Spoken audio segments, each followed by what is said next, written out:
and we're joined by our friend Kevin Ryans, who covers the Missouri Tigers. And Kevin, we were talking during the break about kind of starting to shift your light towards basketball, so to speak. But we'll touch on football before we go to hoops for a second. The Missouri Tigers, an up and down season. It really started with the first series of the first game when Sam Horn goes down, kind of ending a two quarterback battle. Then you saw the emergence of this dynamic running back that comes out of the Sun Belt Conference, and Ahmad Hardy leads the nation in rushing for a few weeks, and then another running back also pops up as well. As you put a bow on what you saw from Missouri this past football season, what are some of the things that come to mind and the season finale? Yeah, I'm not quite sure if this roster was as strong as maybe we try to give it credit for. Mm, But the fact that they were able to get 8 wins again, they were able to finish off strong. They had the seasons that they got out of Ahmad Hardy and out of Jamal Roberts. Very strong for Mizzou and Eli Drinkwitz. And no, it's not the college football playoff, and no, it's not what they set out to do back in August. But it's another solid season. Mizzou continues to do on the field, well off the field, recruiting wise. It did really, really well yesterday right. in the National Signing Day. So all in all, still I think a lot of momentum. But I think they're gonna look back at some of those games. The Alabama, Vanderbilt, Texas A&M trio, where they could have won a couple of games and maybe even try to stay in contention for the college football playoff. They didn't win those games. I think they'll be looking back at those games right there as the opportunities that were blown to potentially be on even bigger national stage in 2025. But I think they'll take what they have here. A couple injuries, as you mentioned, at quarterback. Sam Horn goes down in the first game.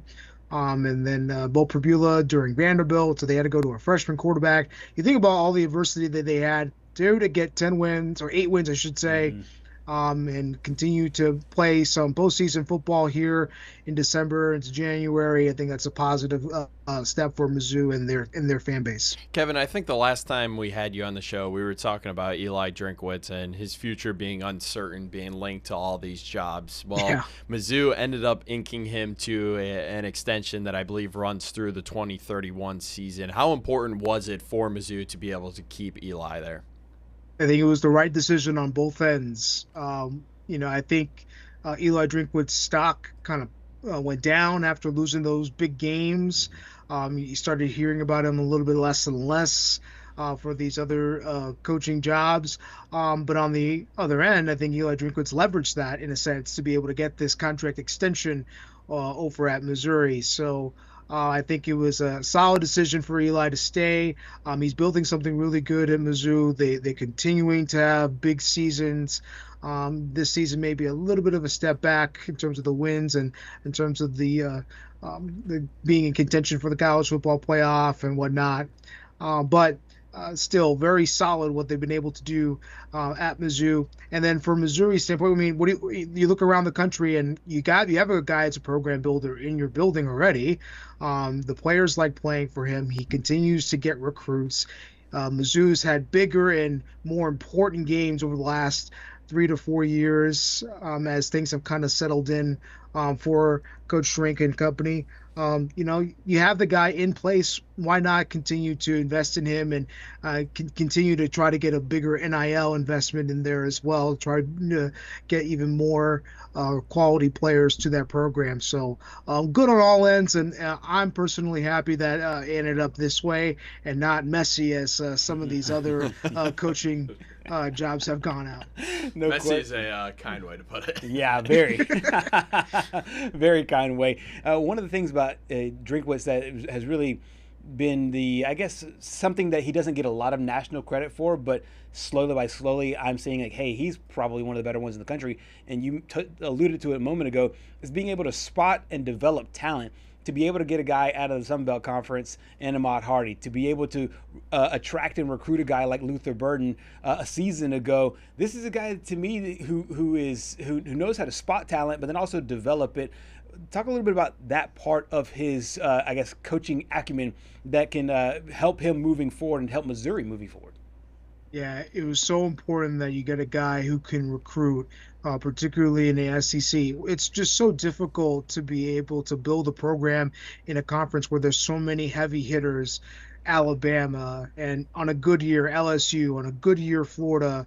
Now you have Texas and Oklahoma who've springboarded this year into big season. So it's been so important to have a guy like Eli be able to continue to recruit, and you've seen the fruits of all of it over the last 3 seasons. The best 3 seasons in quite some time have come 2023, 2024, 2025. Cotton Bowl win.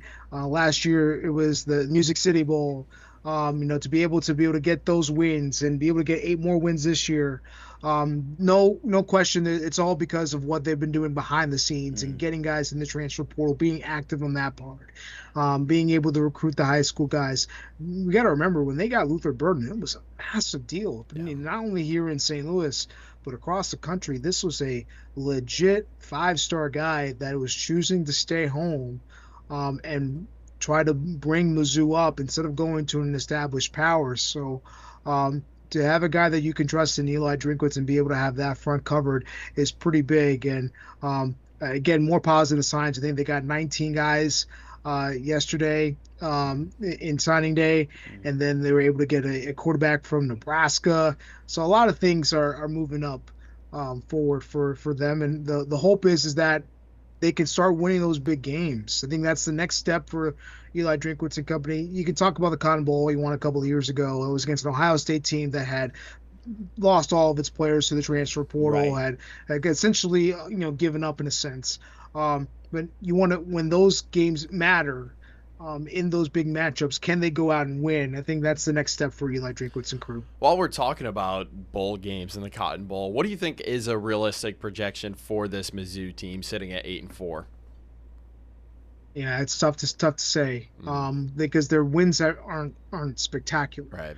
And that's where I whatever, I think they'll take whatever they can get and be able to use that time to be able to further recruit and get those practices in. But in terms of a bowl game, man, if they go out and get one of those .com stuff, I think they'll take it anyway, whatever they can get. I think they're better than that, for sure. They're an SEC team. They won 8 games.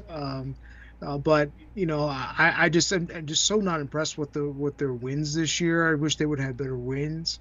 But I think they'll take whatever they can get at this point, knowing that their goals before were to make the college football playoff and be in contention for all of that. I think just getting to 8 wins with all the adversity that they got and whatever bowl game comes their way would be great. Well, I'll tell you this. 2 of those .com bowls, so to speak, the Xbox Bowl and the Hawaii Bowl, they're not playing in those because those came out today. So at least there's 2 that you can check off right exactly. there. I think Missouri State, a team that's a first-year FBS. I'm glad that they're playing in a bowl game. Well, super good job by the NCAA, not filling it with some 5-17. As much as we like on this show to be able to see Auburn continue to play. We weren't deserving of it, not getting to 6 wins, to be honest. So really good around these parts here, if I may say so selfishly, to see Missouri State continue to play some postseason football. Absolutely. We got a chance to hear from Coach Drinkwitz on his star running back, Ahmad Hardy. Oh, I mean, if he needed this game to make a convincing final argument, I don't know what else they need to see. But, I mean, I thought he started a little bit slow, but that rush he made to put us up, I mean, there was 4 guys around him. Everybody thought he was tackled, and he refuses to go down. That last drive, I mean, we continue to find ways for him to just keep his feet moving and churning. So, I think he's proven he's the best, most consistent back in college football. Whether or not he wins the award, that's for committees to decide, and y'all know how I feel about committees. So, we'll see. But it's really not close who's the best back in college football. He's 22 yards away. Cam Cook out of Jacksonville State has 1,581 yards. Ahmad Hardy finished with 1,560 yards. So basically 22 yards away from the ultimate. And there's no disrespect to Jacksonville State's schedule. Of course, Ahmad Hardy played better defenses along the way. Do you think that he should be at least, if not winning the best running back award, at least, or not going to New York, at least winning the best running back award? Yeah, he's one of the best in the country, if not the best. I mean, the fact of the matter is that this guy, from out of nowhere, was able to show that he is a Power 5 running back, a Power 4, I should say, that he can carry a game, that he can change a game. And Mizzou quietly had this two-headed monster in Jamal Roberts and Ahmad Hardy all season long. To be able to have that 1-2 punch in a game, they were doing everything from setting the pace to closing games out, big explosive plays to change games. You have a guy like him to be able to set the table. And Mizzou's offense has always been predicated on them. Larry Roundtree, Tyler Bidet, in the past, Cody Schrader. The name a few of the running backs that have come through during the Eli Drinkwitz era. Those guys have kind of set the table for the rest of that offense to be able to go. And to find a guy like Ahmad Hardy and have so much success with him only bodes well for Mizzou. So I'm a big believer in him, and I think that he should be up for, at the very least, up for whatever awards there are in store for him.